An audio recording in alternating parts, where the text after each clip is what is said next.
Hello, everybody. Welcome to UGA Sports Rumors versus Facts. I am Blaine Gilmer. That is Jed May. That is Trent Smallwood down there below me. We talk all things Georgia football recruiting. It was a huge week. Show's presented by Auto Owners Insurance and Turner Woodensmith Insurance. We'll get all to that in a minute because, guys, we got a little special guest for you here. Somebody that you may have heard a little bit about this past week.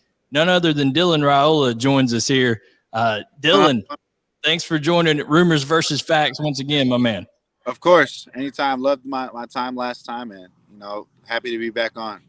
Oh, perfect. Hey, well, listen, had a little bit of a busy week, right? I mean, you had some stuff going on. You had a few things you had to take care of, right?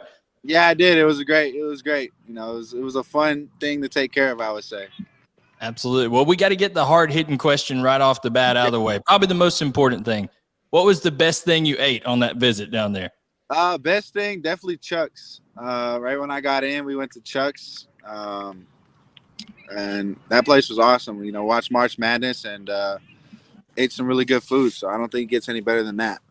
March Madness, man. Who'd you pick in your bracket? I got Alabama. Yeah, hey, that's not a bad pick with what they got. I stick with it. No doubt. I guess my second question for you, man, would be just kind of go through the timeline of that visit for people, because a lot of people, never get to go on these kind of visits, especially these kind of visits that are kind of, you're getting more into crunch time now. You're getting closer to official visits and all this kind of stuff. So what was this one like in terms of how it went, and then also what stood out to you about this visit? Yeah, so, we got there Friday about 5, got to the hotel. And then we went to Chuck's. Coach Smart, Coach Bobo, Coach Gummy. We all met at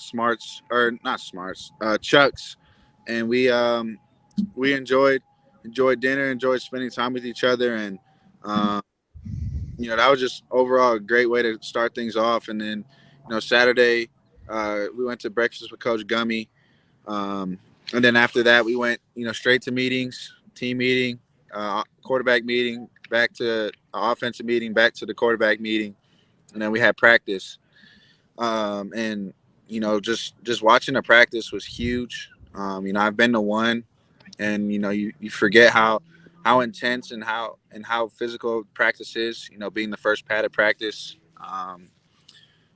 Just watching Coach Smart coach, and watching his players react to it. It's you can't find that everywhere. I think Georgia is one of them places where you can't make it up, you can't fake it. Coach Smart's the same all the time, and my family had a great time on our visit.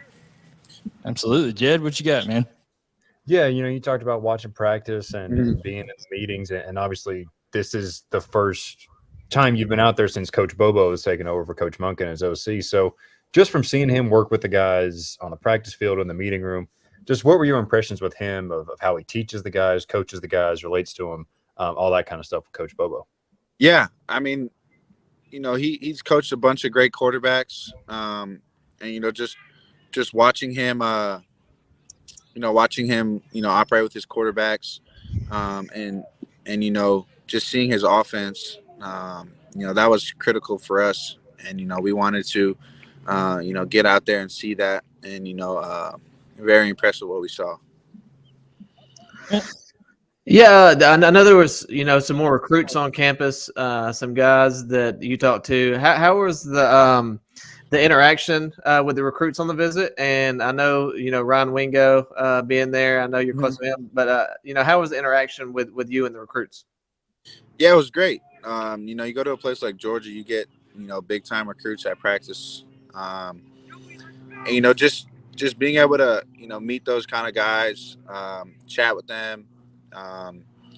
See how they're doing in life, set aside football, and just really build a great relationship with the coaches. And it was Ryan Wingo's. I've met him in the fall, and he's just a great person. He's got great family, and I was excited to reconnect with him.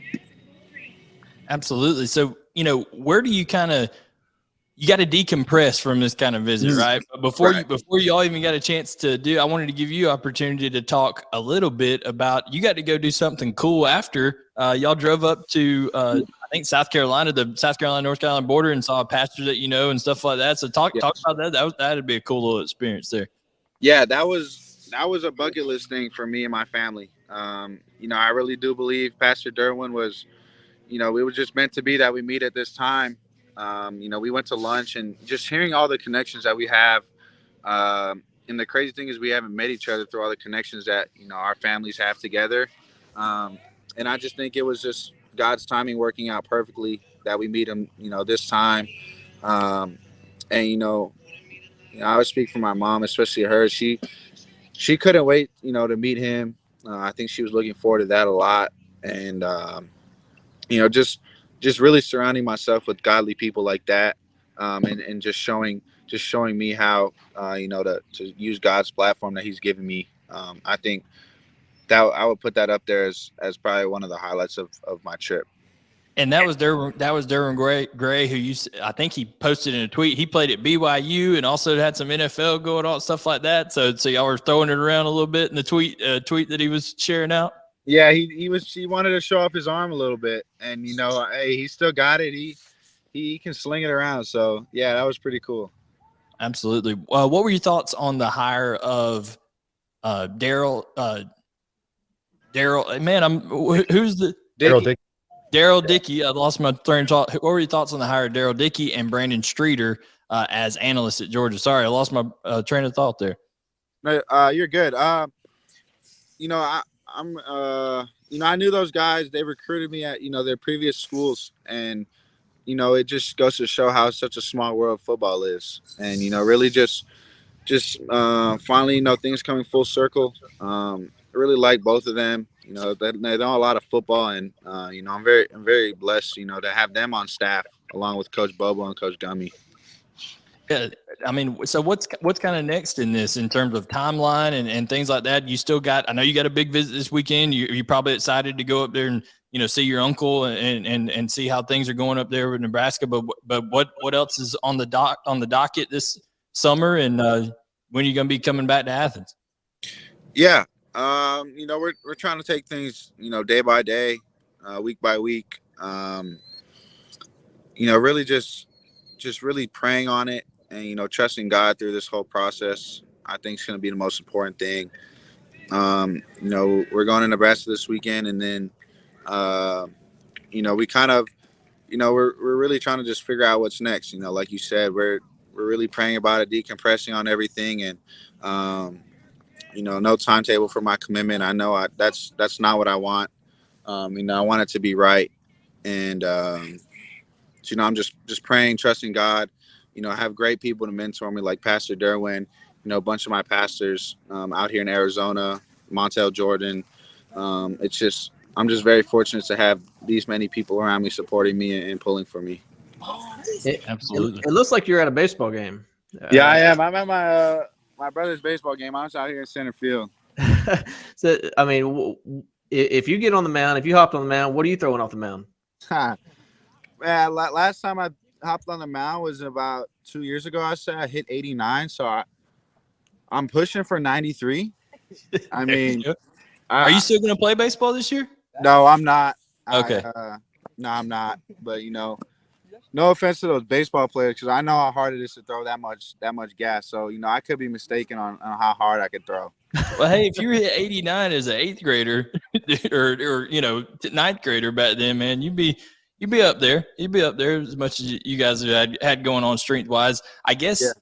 What was maybe the last question for us? And I know you got to go watch your brother play baseball there. Yeah. What was maybe something that was the most unexpected moment of your visit to Athens? Because you've been there so many times. What's something that happened that you're just like, you know what? I didn't really see that part coming.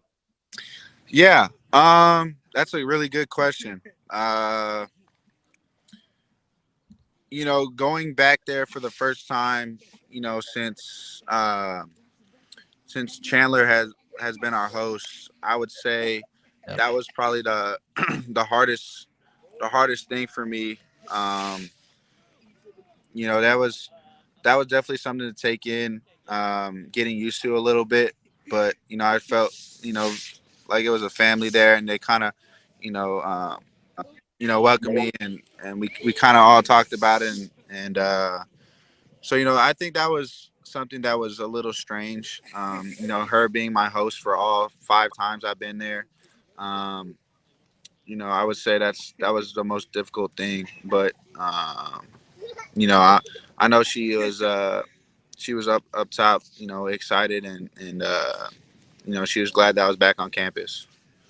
Absolutely, absolutely. Well, you know, we know that was a big deal for your guys' family personally in terms of the relationship you had with her. So, you know, continued you know, thoughts and prayers and healing on all that, man. But we are so thankful that you know, joined us here on Mm-hmm. UGA Sports Rumors versus Facts, and you know, I think you and I were talking before. You said there's a pretty big weekend lined up, June 2nd through 4th. It's looking pretty big. Yeah, So. yeah, I'm sure we'll probably talk to you maybe around that time. yeah. They're setting something up. I'm not sure, but yeah. Yeah, No, thank you guys for having me, and you know, you guys enjoy the rest of your night, and go Dogs. absolutely. Thanks, Dylan. We'll see you later, man. Of course.